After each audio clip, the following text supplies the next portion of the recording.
Hey oboists, have you checked out MKL Reeds lately?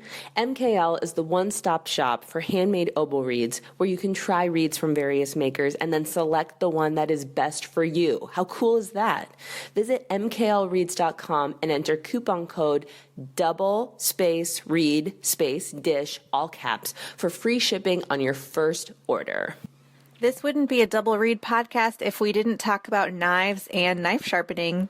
Since day one, Genda reed knives have been the highest quality and the sharpest reed knives on the market, and Genda Industries has been a driving force in educating double reed players on how to sharpen and maintain their reed knives, since it is the single most important tool in our reed making kit. Now, Genda has launched a full line of sharpening equipment to meet your sharpening needs. They are offering a wide variety of full-size and travel-size sharpening stones, strops, and compounds that can be utilized in the studio, the music hall, or on the go, and will make your sharpening better. You've got a great reed knife, and now it's time to start using good sharpening equipment. Add the code DRDGenda, all caps, no spaces, at checkout and get 10% off any Genda reed knife maintenance kit, reed knife sharpening book, cutting block, and reed tool roll. Visit them at www.gendaindustries.com. Oh, and they're more than just reed knives. Hi, I'm Galit Kaunitz. And I'm Jackie Wilson, and you're listening to Double Reed Dish, a podcast for oboists, bassoonists, and the people who love them.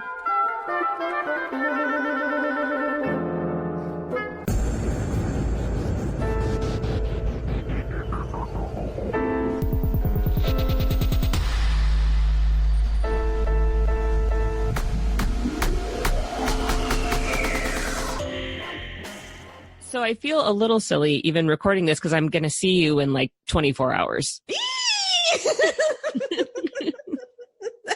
so excited. So IDRS is happening. It starts tomorrow. Yep.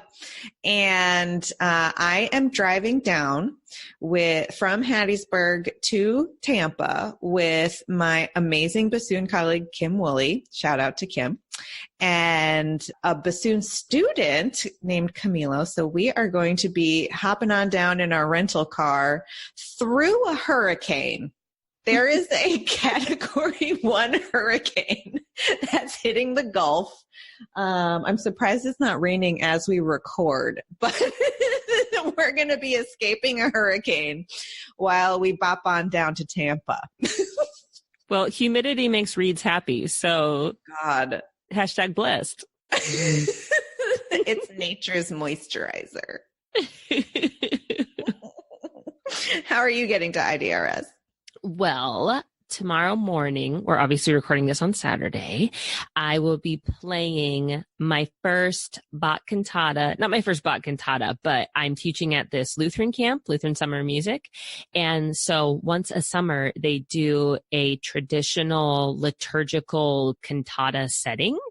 And that is tomorrow. And I'm super psyched about that. It's so cool. And then Courtney Miller, who teaches oboe at the University of Iowa, who's at this camp with me, she and I are actually on the exact same flight out from Chicago to Tampa. So she and I are going to hop in the car, do a little Bach, make a little love, get down tonight, and then head on over to O'Hare and fly out from there. But I do have to warn people, like, the mosquito situation in Indiana is real. And every time I walk my dog, I've got like full on pants, hoodie, the hood up. I look like E.T. and they still find a way. And I'm like just covered in bites. And I'm just thinking about just how bad it looks. And that's vanity, but I'm covered in mosquito bites, people. So please don't judge when we meet in IDRS. So at IDRS, we want to meet every single person who has ever listened to this podcast because we just want to hug every single one of you. And I actually got to do that. I was at Linda Beth Binkley's reed making camp at Central Michigan University a few weeks ago, and I got to meet some listeners there, and it was so fun. So, hey, Faith. Hey, Jonathan, I know you're not going to be at IDRS, but everyone else who's going to be at IDRS who listens, come say hi. Well, Galit, is there an event on the schedule where they can be sure to come see us both at the same time. Why, Jackie, yes, there is. Oh my, maybe we should discuss that.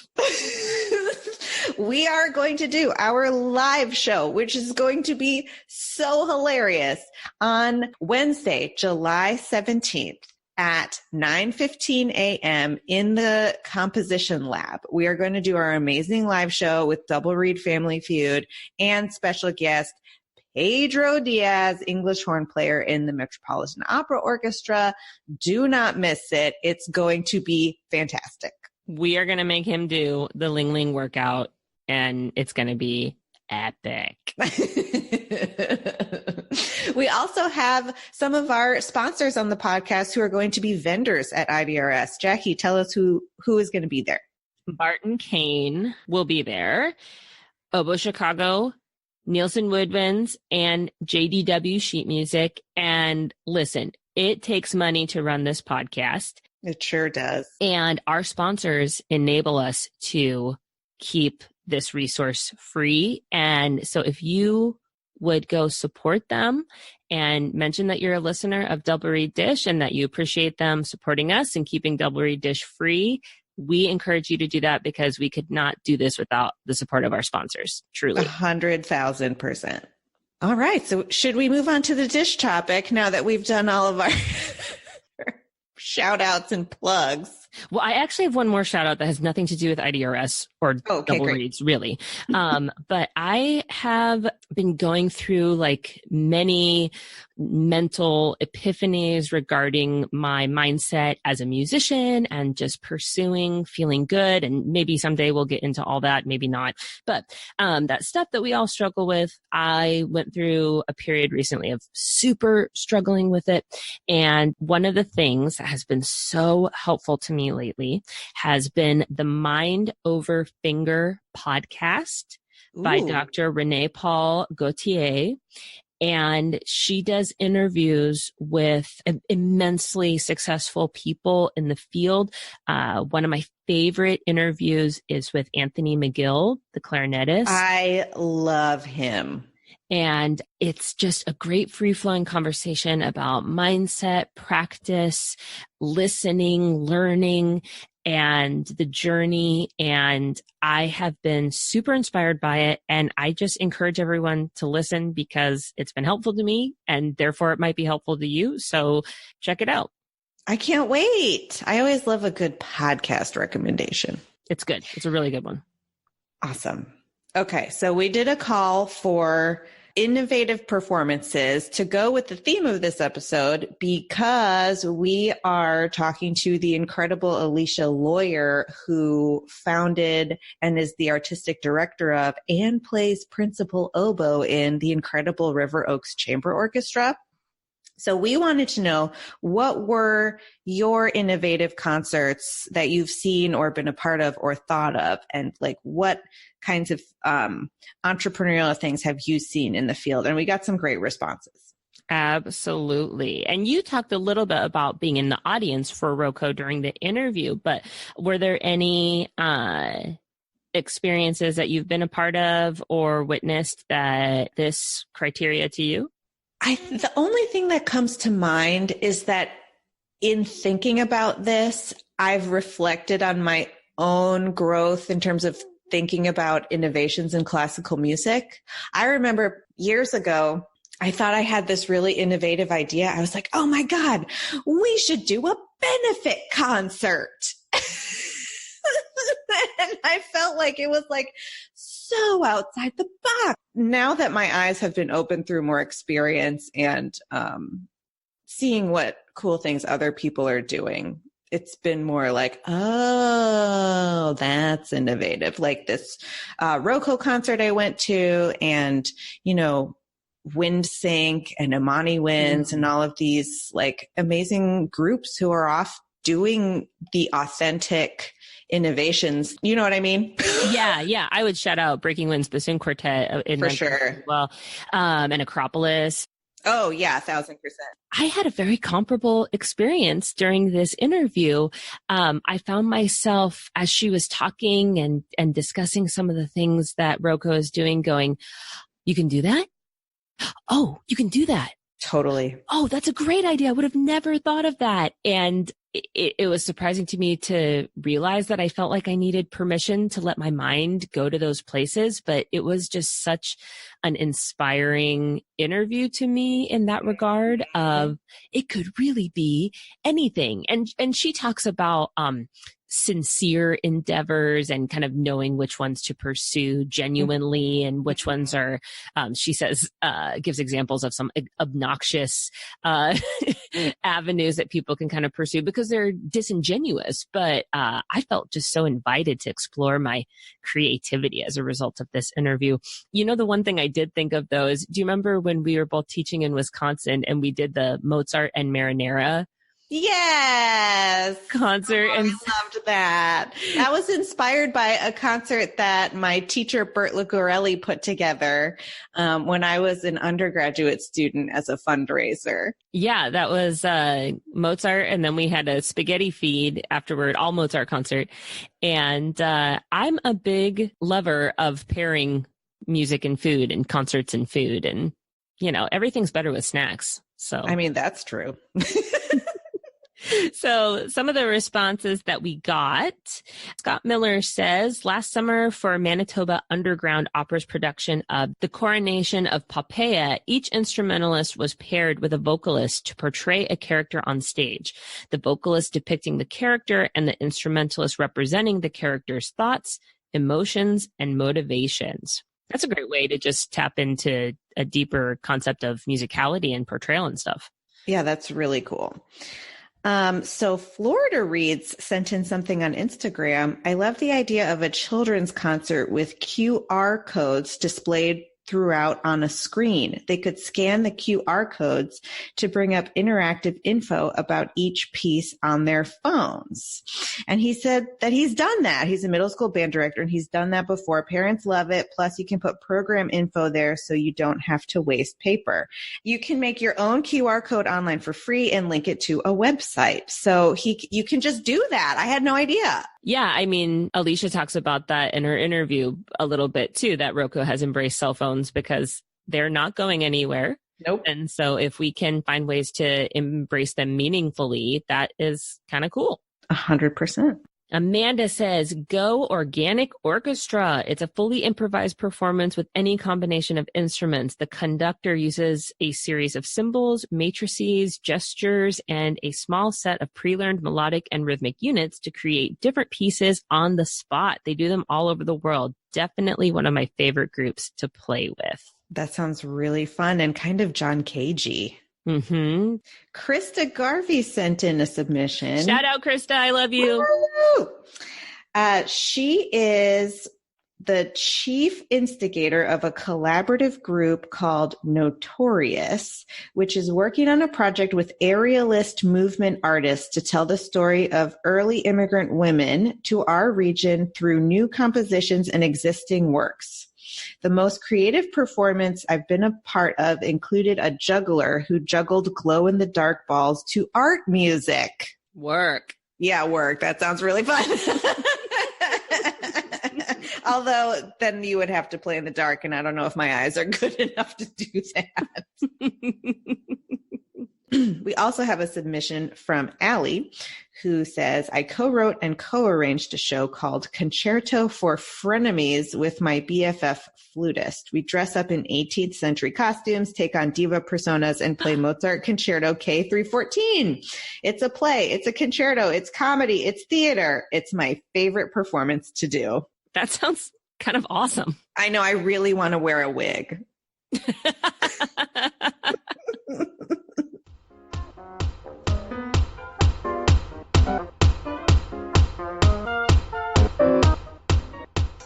Hey, oboists! Have you ever found it difficult to sort out when and how to find a new oboe or English horn?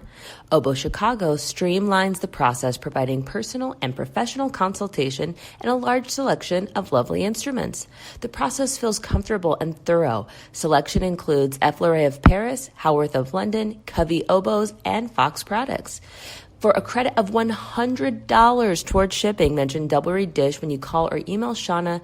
For a current listing of Oboe Chicago's selection, please visit www.oboechicago.com.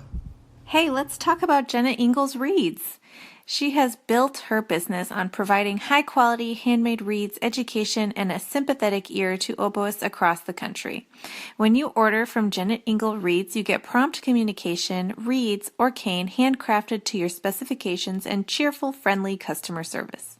All orders are mailed within 1 week, sometimes much faster. Single orders or monthly read subscriptions are welcome, and she'll work with you to find the combination of response, resistance, stability, and flexibility that is right for you. Podcast listeners can use the code DISH, all caps, for 10% off their first order at JennetIngle.com. That's JENNETINGLE.com.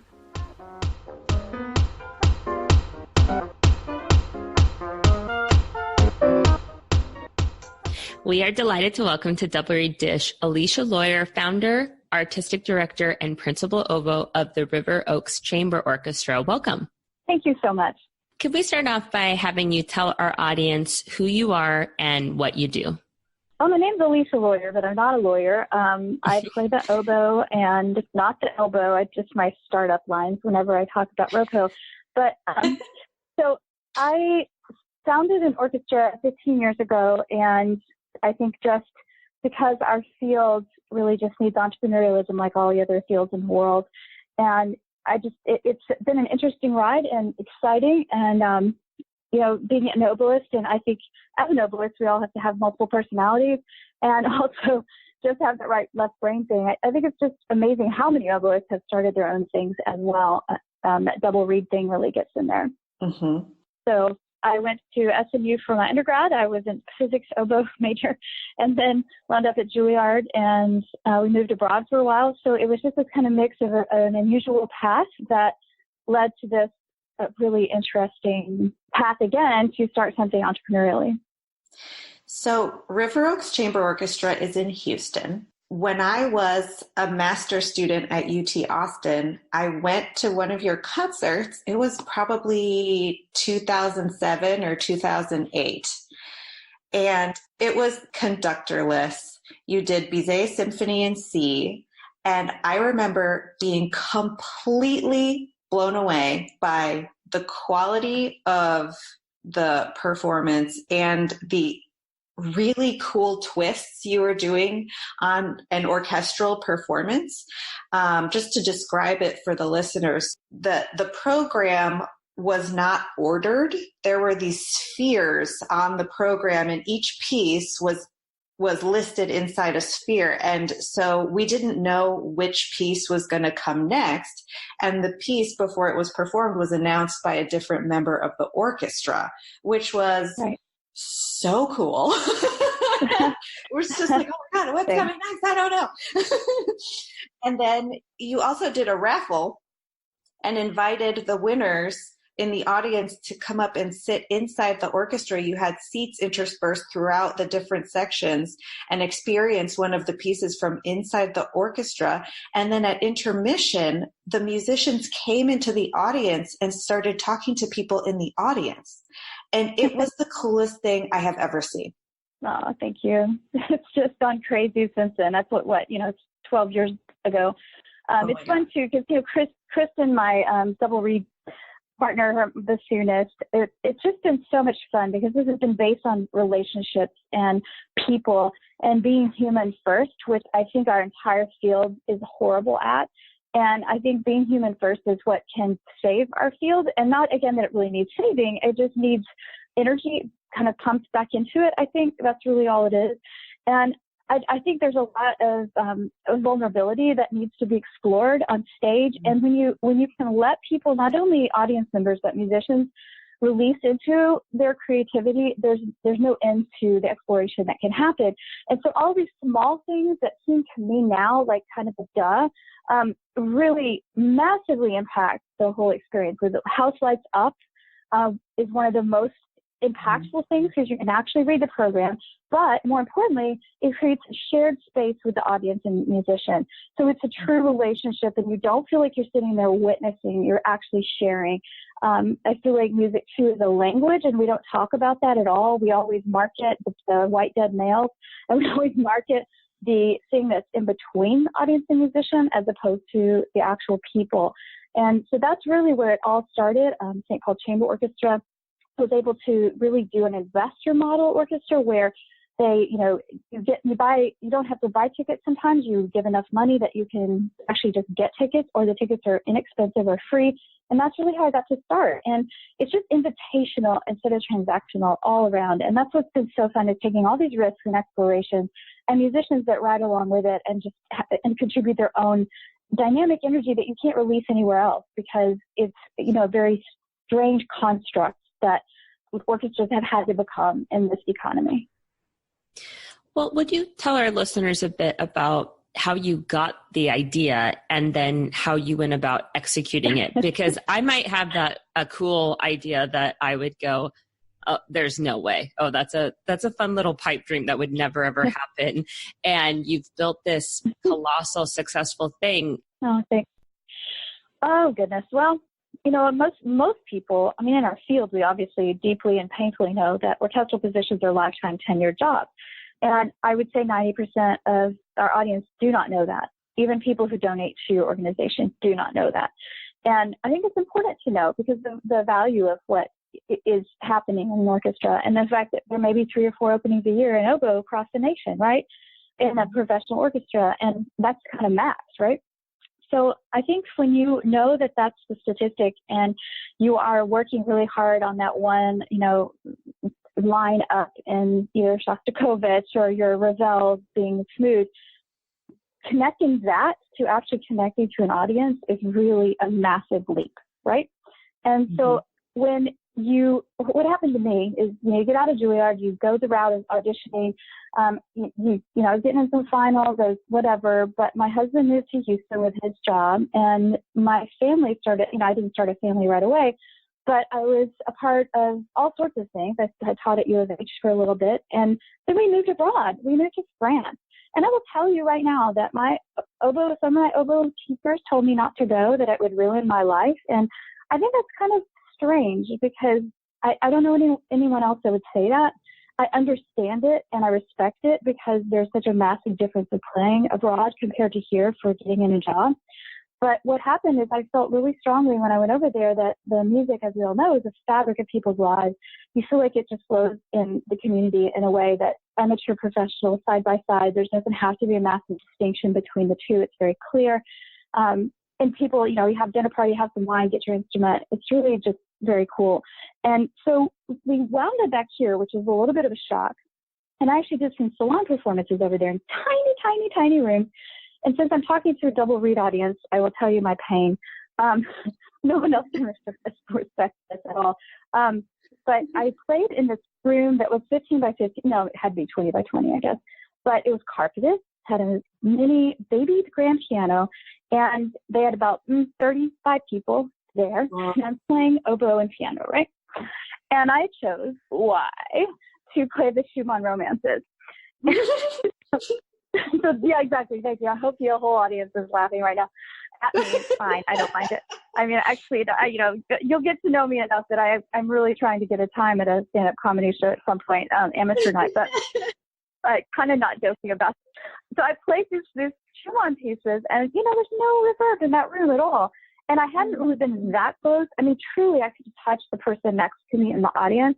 And these poor people, I don't have a ton of tension when I play, so I don't look great, and I will say I'm vain enough that if I knew what I look like playing the oboe, I probably would never have picked it. But, I'm sweating, and it's the most miserable. It was fine, and I realized that after it, no one cared. They were like, oh, this is beautiful, right? And so I that was my first step into a much larger world, and I'm a very sci-fi person, but it's a step into getting over yourself. And that was really helpful. And so then, anyway, that was kind of impactful, and I don't usually tell because it's not that interesting. People who aren't oboists.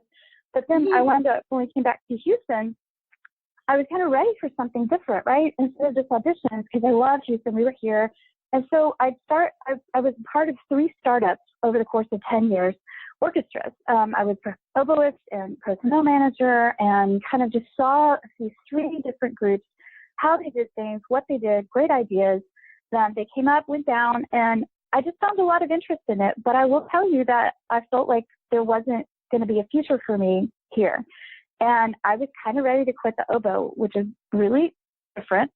But my church renovated. And when my church, which is an old Frank Lloyd Wright style building, it renovated and I saw the drawings, it was truly like start an orchestra, you know, like a Noah moment and build an ark. And I was like, no, I don't think so. And he was like, yeah, you will. Hello, how long can you tread water? So it was just this idea of, well, who do I really want to play with, you know? And it became immediately, who gets over themselves, who can play a concerto, sit right back down, play in the orchestra, who has a fluidity to who they are as humans. And it became this huge why not risk of take a chance, you know, it's your home base, try it. And so 5 o'clock concerts on Saturdays, pronunciation guides for composers' names so people don't feel stupid. You know, most people say Mozart and it's Mozart, and you should not make us feel bad because then I don't like you anymore. You know, it's this whole idea that we have to be invitational and show people what we do. And it just, that's exploded from there. I have many, many layers I'd love to talk about, but I don't want to keep as you can tell, I can talk for hours, but about this because our field is just thirsty and hungry for these kind of things in our own right. But the audience, they don't have to care. There's so much more out there. So, Okay, I'll stop right there for a little bit. I'm just raising my hands in praise right now. That's so cute. I love that.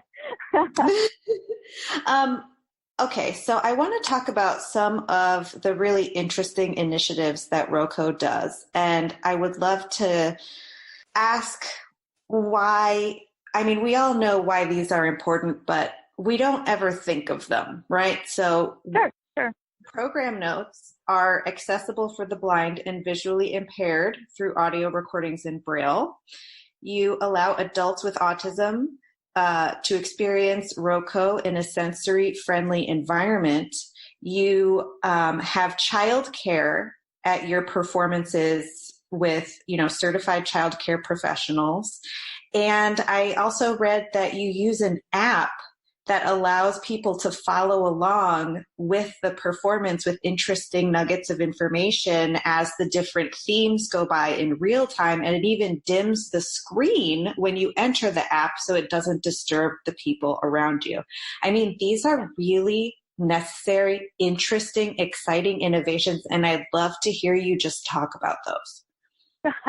Okay, well, I have a lot of pet peeves. I feel like I'm a 90-year-old lady, which I adore 90-year-old people because I think we have a huge ageism issue in the classical world, but that's a whole other pathway to go down. So I think we started out right away with ROCO Rooters, which was and is our top-tier music education program. So kids 10 and under get to go to a different part of the area, have a music education program, come into the concert, hear it live for one piece they've learned about, then stay for pizza and movies till 10:30 so parents get a 3.5-hour date night after the concert. So I always say we're saving marriages one concert at a time. Yeah, it's a byline. I feel like I should run for office. I don't know. I just keep saying these same things over and over again. But it's I would vote for you. I would vote for you. You're so cute. You're so cute. You're so cute. Well, yeah, and so the idea that this is the first year we've really coalesced all of what we call our access initiative because I didn't finish. One of my big pet peeves is the word outreach. I think it's a ridiculous word because we can't reach out into the massive black hole that is the lack of music education and understanding in this universe. What we can do is have them come in and access what we do. So again, invitational. I know it's words, but it matters. You bring people into what you do as opposed to constantly I could add right this second 120 performances to go out and play for every school of the blind, every person who has autism, there's no end to the schools that have dropped music education. So instead, bringing them into what you already do as much as you possibly can and the layerings that happen on just that hour and a half or two of performance can be massively impactful. But I will go back and say that every initiative, number one, is based on human relationships, because I didn't just randomly say, oh, hey, let's go play or let's involve blind people. That's obnoxious. What it is that one of our sopranos next year is blind, and the piece that's being written for her, a commission, is based on hidden women's voices. And so that led to me reaching out to Lighthouse for the Blind Houston here and saying, hey, let's form a relationship, and I don't want it to be for one concert. And so then they did an assessment of our website and said, here's how you can improve that for visually impaired people. And here's the place to do the programs in Braille that we're not just going to do for blind people. We're going to do it for sighted so people can see. You know, just all these ways of not just making it pedantic. The idea that you're just doing it to check the box is just not important. But the other thing is, I know I met this woman that started this thing called Spectrum Fusion for adults with autism, because I do think there's a ton of programming for children. And I think that what's lost is when you turn 30 as a professional musician, opportunities are gone. And I think that happens with adults in their lives. No one cares about their pilot light. No one cares about where their journey is in discovery. And so my passion is for actually older people and elderly too, that the pilot light keeps going. And so it's multi-generational audiences is really important to me and us and our values. And so that's kind of where all this came from. It wouldn't, again, just be like this random thought, which yes, of course, I have random thoughts and we jump on them, but it's really because it's based on a personal relationship. So the only time we've ever done music education, traditional music education, is in this past year or two because of a relationship, I'm going to use that word ad nauseum, with our principal trumpet and this band director who has a Title I school, which is this really, underprivileged school, but his band program has exploded. And we all played for him, and he got a bus to come to our concerts. And so we have a personal relationship with these kids and know their name, like the cheers of orchestras. Everybody knows your name now. You know how old I am. But this idea that you really are doing it not because you want to look right. It's not surface. So we also have a line in our bylaws that I hand wrote in that says no jerks are allowed in the organization. I actually changed it to say we assure a culture of kindness, but it really means no jerks are allowed. And so I think that's a big piece too, because toxicity in our field can actually be really damaging. There's so much toxicity only because people feel, I love your question about imposter syndrome. We all feel imposter. And I think that's where we stop taking risks and stop being vulnerable. And I had somebody come in the orchestra and kind of play once, and she felt like she's always having to be in a bubble when she's in an orchestra. And she kept saying that I kept reaching over and popping the bubble to make her connect, And so that's really, really important. That's what all that's about, is connection. How does that idea of popping the bubble integrate itself into your teaching? How do you infuse the young musicians that you work with that idea? So I don't have a studio anymore. I used to have a really strong 8-person intense all-state kind of studio when I was first here, and first time I was in Houston. I had to drop the teaching and stop at U of H just because this is more than a full-time job with ROCO. Our budget's $1.2 million.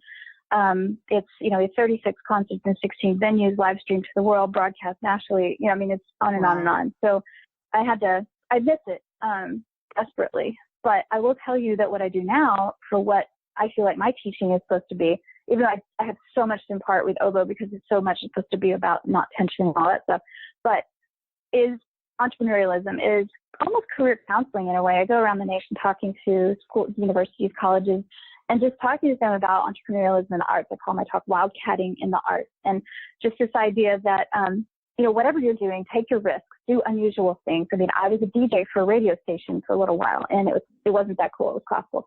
But, it was just such a great experience to now be very comfortable in interviews, comfortable on radio, and just take those risks, take those interesting steps that might feel out of place and how you put that towards what you do. And always feel that human is first. I guess that's where my huge preaching comes from, that, because when Harvey hit here in Houston, it's not okay to immediately grab your instrument and play for people to make them happy. Instead, you need to probably a hammer and a boat and help them get out of their house and feed them and clothe them first, then play music after you've all had wine. So that's my huge message to our whole field is, yeah, you do have to play at the top of your level and you do have to do the work it takes, but you have to also find a way to stay connected. I always ask at the end of my talk, I say, can you guys do me a favor that at your next really bad gig, like you're playing a gig that you can't understand why you still play an instrument, right? And I want you to look out in the audience and find that little lady who is so happy you're there, like just beaming that music is happening where she is, and go thank her afterward. It will change your life. So that's what I try to impart to people. Were there early influences in your oboe development that caused you to think outside of the box in this really exciting way? How did you develop as an oboist, and what were maybe some formative experiences for you? I would say that the trajectory of the oboe experience is completely and solidly not anything to do with the entrepreneurial thing. But what was very important is to be able to have such a solid foundation to then keep my playing at a level that I feel comfortable broadcasting nationally my performances of oboe solos or whatever. So that to me is vital, because I studied with Eric Barr, and I studied with John Ferrillo, and then a little bit with Kilmer and Duvas, and a tiny bit with Mac. We all had smatterings of the things that we've done. But I came from the Genovese school, and it was really just a very freeing sound, but without tension, which I think is so important. And then also being a physics major, this idea of kind of efficiency, and I think that's important too, of efficiency, not only making reads, you can do them fast and do them like once a week and make what you need or whatever, but also efficiency and performance. So you can do, one of the hardest things to do, which I do constantly, is you'll talk to Rotary about ROCO. I'll talk to a Rotary club and I'll talk for 20 minutes and then pull out my oboe while they're asking questions, and then I'll play a piece for them. And that kind of fluidity is really challenging if you don't have the goods to back it up, right? And so that's what's hard. But I feel really privileged, and I had all these years to buckle down and really practice to the nth degree, and I did. And I will tell you, the one person who kind of set me on a trajectory that she had no idea about was Kathy Barr, who was Eric's wife, Dallas. And she's a phenomenal pedagogue herself and the oboist. And I took from her, since 6th grade. And I was ready to go to UT for physics. And I took my last lesson in July, right before I left for college. And she's like, you can't stop playing the oboe. And so she kind of got me into SMU with Eric to take there. And she really wrenched me into a different trajectory. And then I kind of had this weird story where I accidentally auditioned at Juilliard. And so I got in there. That was a big shift as well. It's a kind of a funny story. Well, now we need to hear the story. Okay. Okay. Well, John Ferrillo too. I mean, he was one of those guys that, you play an A for the whole hour. You just figure it out. You analyze and detailize and wipe out any of the problems in your playing. And so I just remember starting over on my own. I mean, my choice, but going to, ballet studios and sitting in front of the long mirrors and just sitting so close I could see every minuscule movement of my fingers and trying to make sure scales had the most efficient movement possible. And so just that kind of work, playing the whole time, knowing it starts ahead of time. Those things were really important to the detailed work that I don't have to do anymore, if that makes sense. So I was supposed to audition at another school in New York, I won't say which, and I was supposed to do that on a Tuesday, and my fiance and I were there on Saturday and Sunday, and we were touring around New York on Sunday, and I was a very green person, which means down here in the South that you're very not experienced person about the world. So I'm walking around and I'm like, oh my gosh, look, it's Lincoln Center, and that's so cool. And then I'm like, whoa, that's Juilliard, that's a good school. So this was way before, anything technological, even ATMs, honestly. And so we go up to the door, and this guy's standing there, and there's a chair that has a sign that says, "We are not open, do not come in." So I went in. And I'm telling you, it was like I was a robot. I just did what I was, being told to do in my brain. But I went in, and out of my mouth to this woman who was on the phone, I was like, "I want to audition for your school." And it's super obnoxious. And I mean, people knowing me know I'm bold, but I'm not. Hopefully they don't think I'm ridiculously obnoxious, but I just did. And this woman kind of hung up the phone, and she looked at me like, "What?" She goes, "What do you play?" And I said, "I'll play the oboe." And she goes, "Oh my gosh, I just hung up the phone. I got a cancellation for oboe at 4:40 on Tuesday. Can you make that?" And our flight was at 8. I'm like, "Oh, sure." So back when it wasn't that hard to get in the airport. Uh-huh. But yeah, and so I had to borrow her library card. She was head of admissions, and she let me check out all the music on Mondays. It was completely different than the music for the other school I was auditioning for. So I had to practice all day Monday on that new music. It was just really funny. And she called me the next day. She's like, I'm not supposed to call you, but you just got into Juilliard. You're like a homeless person that walks up the street. That's amazing. So it was crazy. It was crazy. So it was great. And then you talk about trajectory and oboe-wise trajectory. I mean, John Ferrillo with the sound and tone. And I also formed a trio there called Trio Trouvere. And we did tons and tons and tons of gigs in New York City in the environment there. And it was called, I guess, a Trio Trouvere, and oboe, flute, and bassoon. And Kristen Jensen, who's in my orchestra with ROCO, was in that group. And I have so many gig stories, which is what I want to do at the Houston Improv Comedy Club, is tell these stories, because we played the Mafia Wedding. We played out in Long Island. We did, I swear, we did a Buddhist monastery, and our performance welcomed a man back into the speaking world because he'd taken the 1,000-day vow of silence. I mean, we have these insane gig stories, like, over and over again. And I thought this was normal, right? And like, I was playing with Maren Alsop out in New Jersey, the only oboist on tour with her group Concordia, and my oboe swab got stuck in the middle of the performance. And What? like that. Yes. I have like so many gig stories. I could go. We need to make this a whole series. I'm just saying. But, yeah. Okay, wait. We have to hear one of those. You just pick one. Okay. Well, oh God, I think for oboists, it's probably the swab stuck in the oboe. Okay. Yeah, I was super young because, Concordia, it was a great group, and they needed an oboist very last minute. And so, Elaine DeVos told me to call me, and I went on this kind of short tour. It was oboe and English horn. And so I was, like I said, only oboist. And we went out, I don't even remember where we played in New Jersey, but, in the middle of the whole concert, I swabbed, and I used to pull through. I obviously don't, but there wasn't a knot. It's just the very tip end of it, not like fused, and it was the very end, right before the end, and so I couldn't even back it out. I was sort of panicked, but I actually read the rest of the concert on English horn, and I don't transpose that well, but it's amazing what you can do when you're panicked. It's like I spent intermission, trying to write the notes in. It was just so bad. But the worst part was I had to go get it drilled out before the next day, when we were actually playing down at the World Trade Center. We played a concert there, and I went to a repair person who I also will not mention, who, when she tried to get it out, drilled into my bore. And yes, I told you guys are so funny. You're like, I am so stressed right now. I know, right? No, totally. Oh my gosh, no, it's the worst, right? And so then I had to call, Ferrillo, and he let me borrow an instrument. But I mean, this all had to happen within 24 hours, and this before cell phones, right? And so I got his instrument. I got down there like right when they were about to tune, and I had gone on stage, and it was truly one of those horrific oboe nightmare moments. I'm like happy as a people in the orchestra. I just walked out. Maren knew I got my oboe thing stuck, but I did make the rehearsal.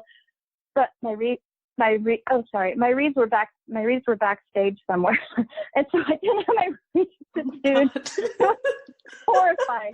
That was the swab. It was just like this awful oboe thing. So, yeah. So there you go.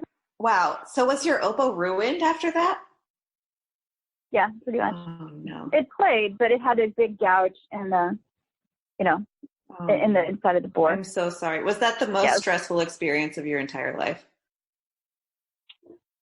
No. I mean, no, because again, I mean, it's just an oboe. Somebody played an A for the violin, and it was fine, and it's just an oboe. My kid was born with a cord around his neck, and we thought he had died, and he didn't. And so that was probably the most stressful.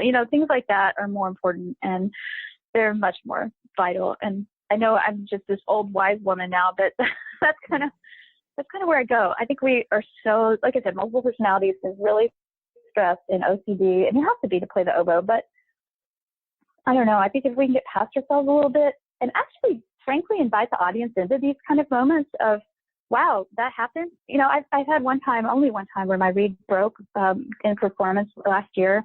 It was a small chamber concert thing, and it dropped on the floor because it was very dark. It was in this historical home. It's a long story. It's one of these things we do, kind of do trick-or-treating for music where people go house to house for the concerts. And but it was really dark in the room, and I just totally dropped my reed and stepped on or something. But when you put it in the oboe and it sounds bad, you go, oh, look what I did. I stepped on my reed. That's ridiculous. And then you put another one in and you talk to the audience and you bring them into your own human experience, and it matters dramatically. Absolutely. So you mentioned that your mother, you play in ROCO, and you're obviously in this administrative capacity, and you seem to have a really great perspective about humanity and personhood. So what is your approach to work-life balance, and how do you do that in your very busy life? I'm obviously a huge extrovert, and I get my energy through people, so that's always helpful. And I know a lot of people aren't, and they're introverts, and that's very hard. Also, I think a lot of my time is spent raising money. That's what I do a lot. I would say you have to ruthlessly prioritize. And I would even say, let's just start with reed making. I think I learned that in reed making. Lindy Boss always said, learn to make reeds faster, it'll ruin your life. And I understand that. If you can eliminate the cane before it even gets to the gouging stage, if you can eliminate and be so hyper picky about it being totally flat before you, but the amount of time you waste and in all the process, the color of the cane, the density to use it, if it's, whatever your choice is that you're making. But if you can ruthlessly, and it's so painful because it's so expensive, but to just say, I'm going to use maybe 1 out of 10 of these tubes, something like that, and just commit to it, then whatever's in that box that you're about to make that you've already got, shaped is going to turn into a reed, unless, human error, which happens, but it's going to happen. And so I think that happens with every other thing you can do in your life. Here's an example for fundraising. I can go, and I do it often, go to coffee, lunch, 2 lunches, carpool, coffee, wine. I do it a lot, and now I don't have to carpool because they drive, but you know that you need to make those times valuable, and you know that you have to say, well, is this person really interested, or am I just kind of going and hanging out? And that's also prioritization. Then, your friends, I have a list. I know it sounds ridiculous, but I have a list of friends on my refrigerator or in my kitchen of people I want to keep in my mind, that I keep checking in with, that I keep in touch with, that keep that relationship happening, so that I am not swept into a hole where I don't, again, have human interaction, that all the interaction is about business. Ruthlessly prioritize. Just realize you're going to be a mom. You have to, like at 3:30, my whole office, we're actually all female office, but we have a family-friendly policy that you bring your baby till they're 6 months old, and that's fine. And, these kind of things. And at 3:30, they've known I've leave every day. And actually, I'm not in office that often. I'm out asking for money, but, or practicing or whatever.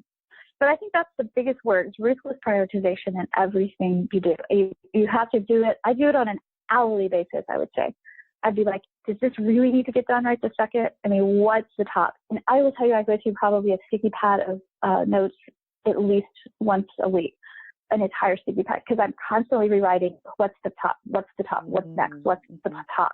And then I'll have tons of other lists of, okay, later or whatever. But that's the key. Would you mind going into some details of your cane selection process? We have a lot of listeners who are students and who are in the beginning of their reed making journey, and I'm sure they'd be interested to hear about, what constitutes a good piece of cane. Oh, sure. I personally just like the denseness when it's inside. I like it to be more dense, not too brown, not that the outside streaked brown is fine. It's the interior part when it's not too gray or ashy. The ash is horrible. And you can find all this if you line them up. I used to even have, talk about OCD. I used to have like my own little 10-step process of, well, maybe it should be 12-step with our problems in Oboe. But, no ash, no deep how do you say it, the veins that can pop in. I don't use that. So, and what you can do is take your nail and, push into it, especially on one. If you want to have like a test for yourself, do this, kind of line them up and maybe just 5 different ones and, dig in with your nail, and you can see if it goes too deep, too quick, it's too soft. And you'll get instant vibration, but you're not going to get projection. And then if you dig in and if it doesn't go at all, then you're probably going to have, it's going to be a little bit harder to find vibration on the reed. So it's got to be kind of in between, but more toward the hard with your nail. So it does dig in slightly, but that will tell you how you're going to be able to scrape. That's how I do it. And then, I again, I'm ruthless about it being completely flat. And, the diameter gauge you can use the back of that, because it's I will tell you, the hardest thing to find is a flat line. So many things are machined, not purposely for that, but I will find, at least mine is very flat, the back of the diameter gauge. So that's what I hold up to see. And then I usually try to use 10.5. That's been great for me. I have a Ferrello gouge that I am just like, I'm in nirvana with, instant depth and up pitch. And then I use a very weird shaper tip that was a Robinson bar prototype. So it's that similar shape, but that's what I use. And yeah, it seems to work. I use the Lorraine tubes and the kind of basic things like that. But yeah, it's, and then the real clear, cross section, not too short a tip, probably 3 or 4 millimeters. Try to end at 70. I tie at 72. I think a lot of people tie a little too long and then line up too short, and you wind up kind of remaking the tip all the time, as opposed to just being, again, super ruthless about, okay, it's 72. Once I clip, like a little over 70 to 71, and then you kind of, still to this day, I'll put a pencil mark on, don't go past this in the back for your size of your tip, and don't scrape the back too early. That's other critical mistake. You can outline it, but never scrape it too early. Outlining it meaning like taking the bark off, but then just kind of leaving it alone. Yeah, I do a little bit. It's kind of all together. I try to make it all together. I will tell you that when I rough scrape, I almost go all the way to where I want my heart to be. I kind of really do. Not all the way, but that way everything is a little bit similar, and then tip, and then clip. And then that way you set your tip, you do a little bit more in the heart and a little bit back. And then as you start to refine, you can do some more in the back. But I always mess up when I try to do the back too early. Always. Or if I haven't made a read in a week or two, and because that's just me, I have to, make them and play on them and then raise money and then go make them and play on them. So, but that's just kind of the cycle. But yeah, when I haven't made a read in a week or two, I'll wind up not making the tip thin enough, early enough too. And that's always, so there you go. I hadn't talked about that stuff in a long time.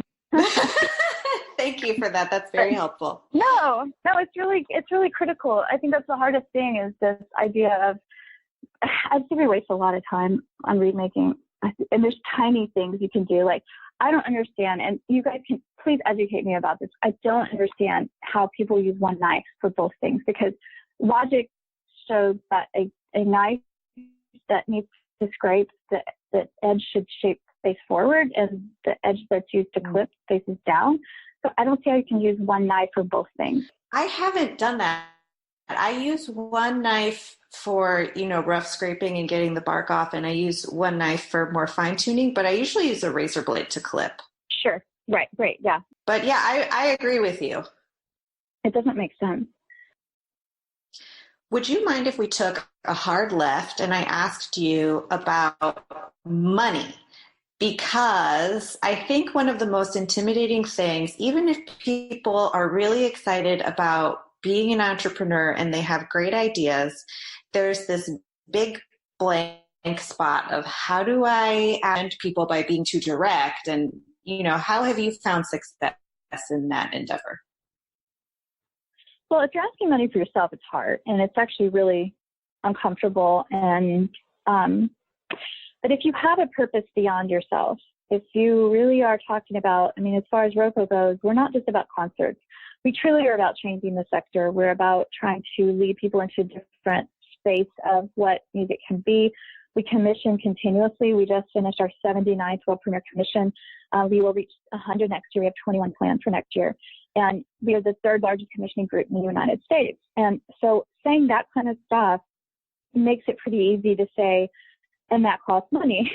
And we have all this great support from foundations and all this, but would you consider blah, blah? And I think that's, and a lot of times, again, if you're in a relationship with people, and I'll be honest, I'm always honest, but I mean, I'll just say that I ask for people sometimes immediately, like if we go to coffee, it'll be like, hi, I'd love for you to be a part of this after we've had, but I will tell you, if I have a coffee that's 45 minutes, probably 35 or more of that minutes is getting to know the person and talking about things. And even if they're a long-time donor, it's just catching up. It's being in relationship with them.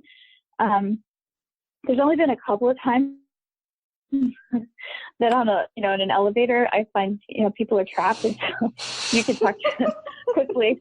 That I've been super blunt, I'm like, hey, hey, I have an orchestra. And then, people they can tease and be funny. And I'd be like, yeah, you need to support what we do. But that's not going to get anywhere.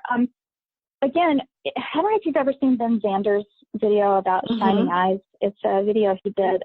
Yes, phenomenal. So I really took that to heart in the idea that I want our tickets to be, I wish they could all be free. If they were free, people would value them, so they have to have some value. So $35. But I will hand them out to you. I'll be like, come, here's the ticket. I don't, it's fine. If you come to my concert and the house lights are up for another sneaky reason, I can see you. And if you have Shining Eyes and you like what we do, then you get a coffee invitation. Oh, I love that. That's in the way. And it's very funny. On our last board meeting, new board members and everybody told stories about how they got to ROCO, and everyone was like, well, I went to coffee with Alecia. And it's growing beyond me, which is great. Like 2 or 3 board members are from other board members. So it's really starting to go viral, if you could say it that way. But I would say when you first start up, you just have to be very blunt. And another big pet peeve is, do not start an organization and not pay your musicians. Just don't do it. If you have an idea, go borrow from the bank and pay your musicians. It won't work. It's not okay. They're not hobbyists. If you want to be treated like professionals, and act like one. And that just really drives me crazy. So I had somebody call me I get do a lot of consulting, not paid yet, unfortunately, because most people can't afford it with, nonprofit. But I do a lot of talks to people, and one person called and was like, hey, we're going to try to have a fundraiser. We got these costs so much that we can't pay the musicians. So I was like, play in a barn, go pick the flowers in the field, make some funny brownies because you're California, and pay your musicians. It's like, what is wrong with you, So it's just, I don't understand that concept. It doesn't make sense. Okay, does that help? I don't know. I think asking for money, so being clear about what you actually need. Like, even if you are starting something and you're like, I'm going to play 3 concerts next year. That's what I did out of the blue. I'm like, I have an orchestra. And I tell you, talking about imposter syndrome, it took me a year and a half, because I was executive director, I'd call myself that, to say I'm executive director without kind of giggling a little bit. Like, yeah, sure. I mean, you got to kind of speak it into existence. It's kind of a little bit sci-fi as well, of saying when you say it out loud, or it's almost spiritual, you say it out loud, it comes into being.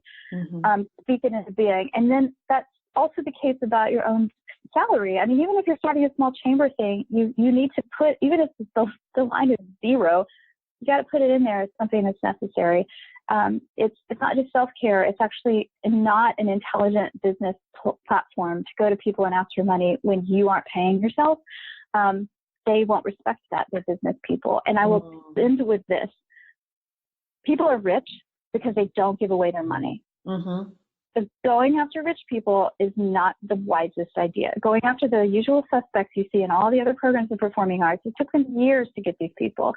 Going after people or friends that that have a small business that can give you $500 or $250 is the best way to start. And, no pie in the sky ideas of major foundations or anything like that yet.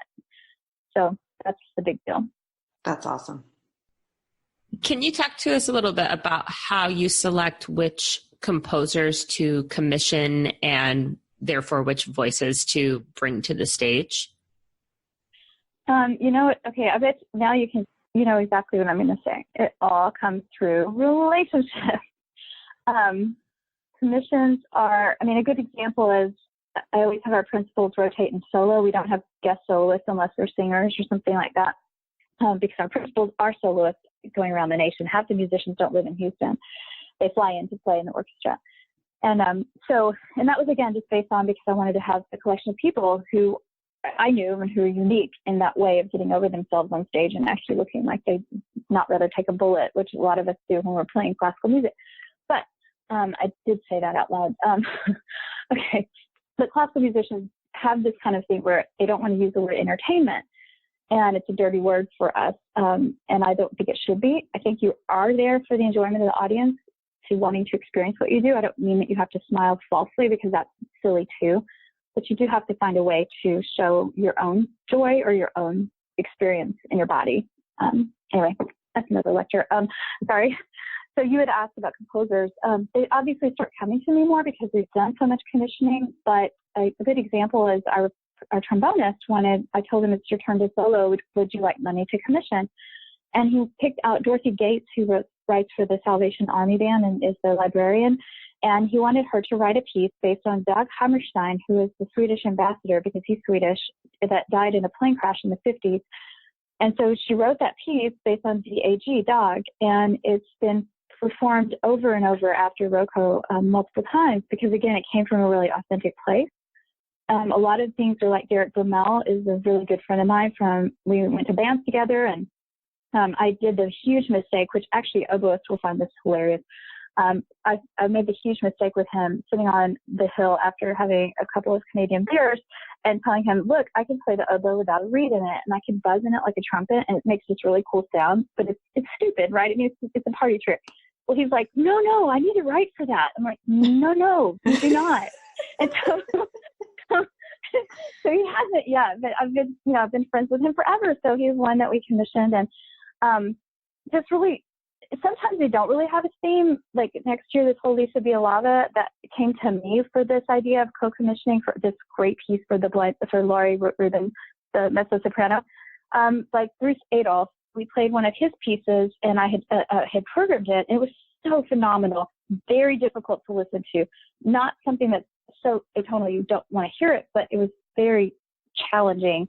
And I asked him, I said, I want to commission you. And what's so cool is it leads down a path of the Holocaust Museum in Houston is reopening this next year. And I used to be a docent there because I was super passionate about their mission, and it's reopening. And I was like, okay, let's talk about this. And he wanted to write a piece based on Alma Rosa, who's Mahler's niece, who was the head of the orchestra in Auschwitz and who perished, who was murdered in the Holocaust. And then I said, well, wait a minute. I'd love for you to actually write 3 pieces, a triptych. I want you to write a piece for orchestra, a piece for chamber group, and a piece for solo instrument. So you can show the breadth and depth of ROCO, because we're kind of hybrid.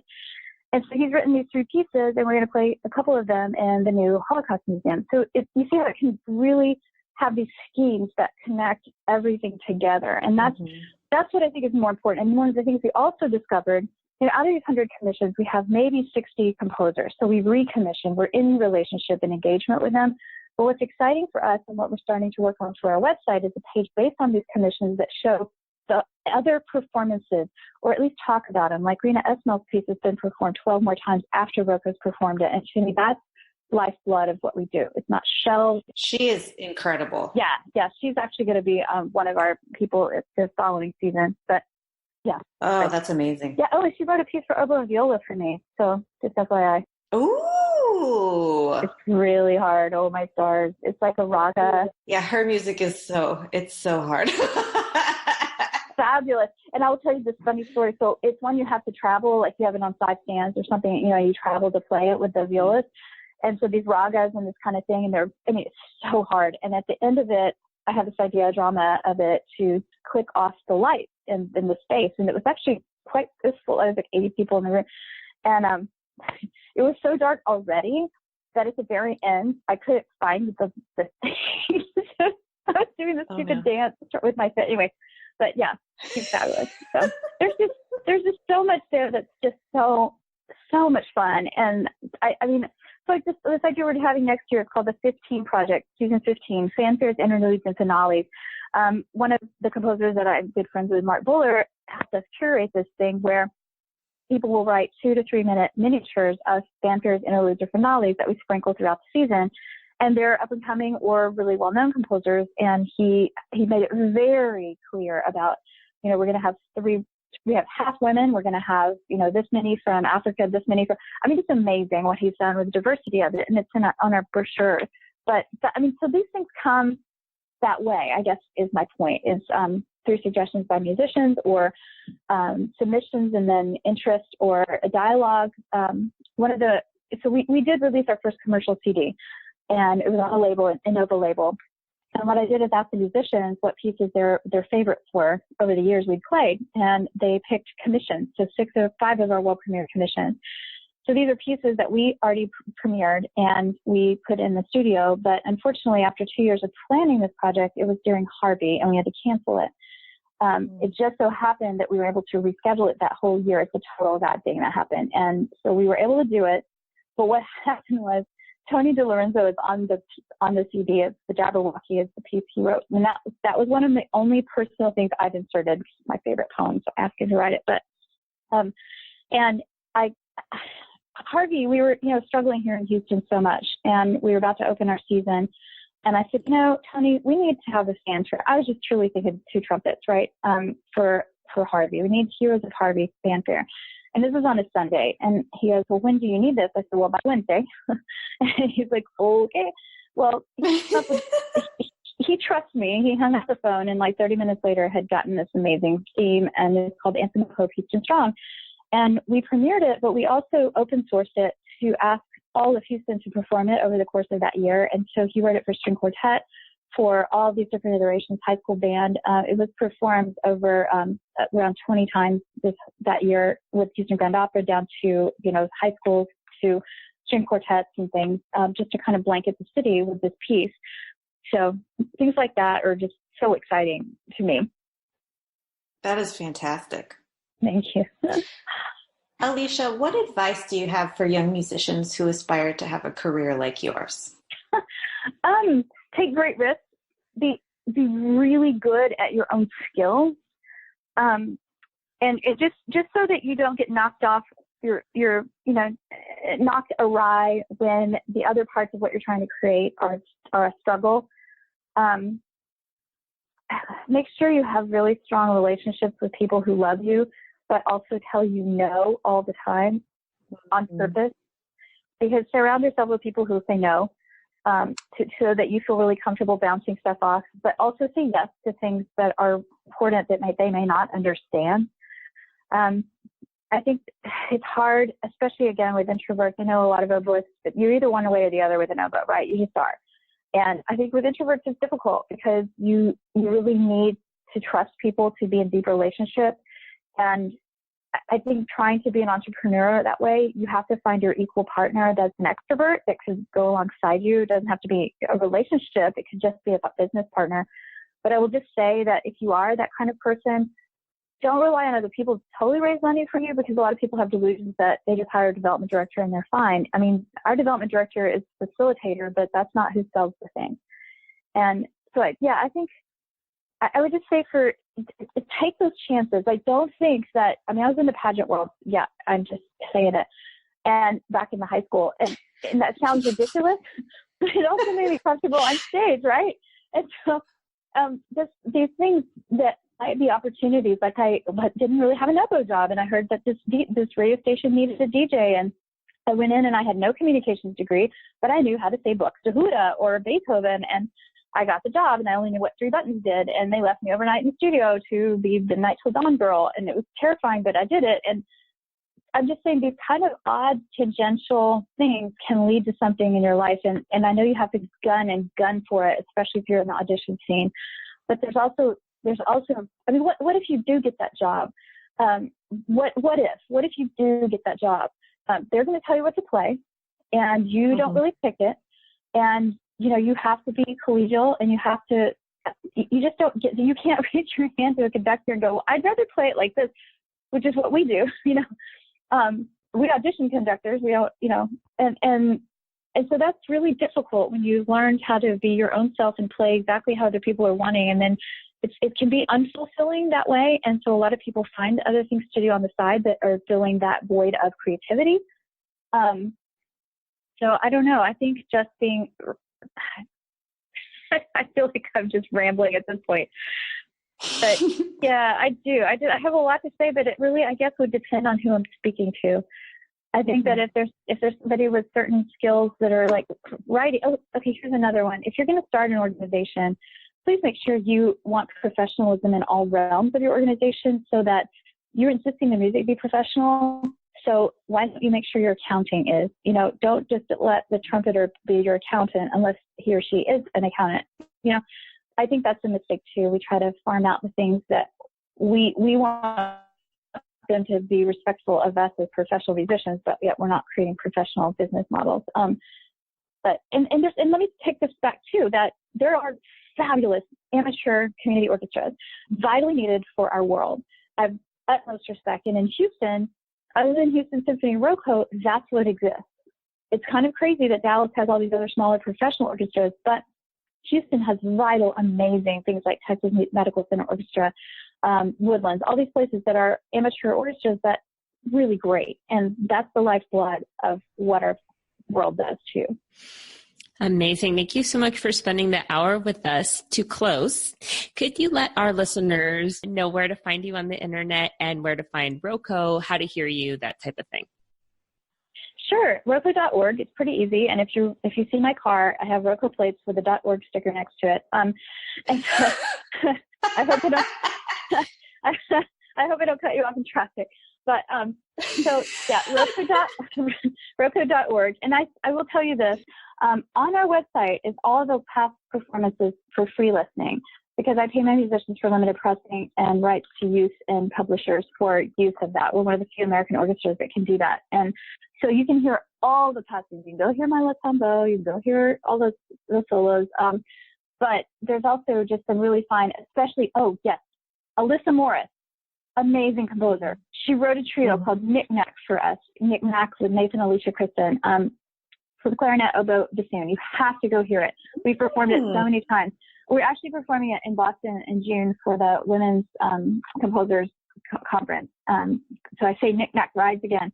But it's a piece you have to play bottles. You have to play with your foot, a block while you're playing the oboe. It's really very difficult, but it's a phenomenal piece. And please go listen to her stuff. I'm sure you know her. She's amazing. But yeah, on our website, ROCO.org. So you can go do that. And every main concert we have next year, which is September 28th, and then we have one in November and February and May, you can live stream our concerts anywhere in the world. So at ROCO.org at 5 o'clock Central on those dates, you can tune in.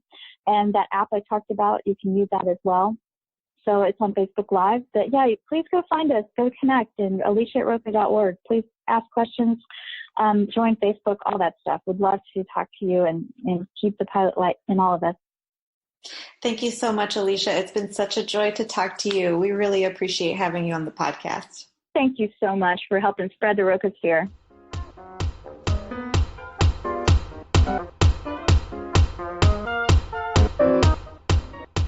We hope you loved that interview as much as we did. As always, you can find us on iTunes, SoundCloud, Google Play, our freshly updated YouTube channel. So please subscribe on there. Leave us comments. We love to read them. Instagram, Facebook, Twitter, all of the places. And you can always email us at doublereeddish@gmail.com. We love hearing from you. For our next episode, we will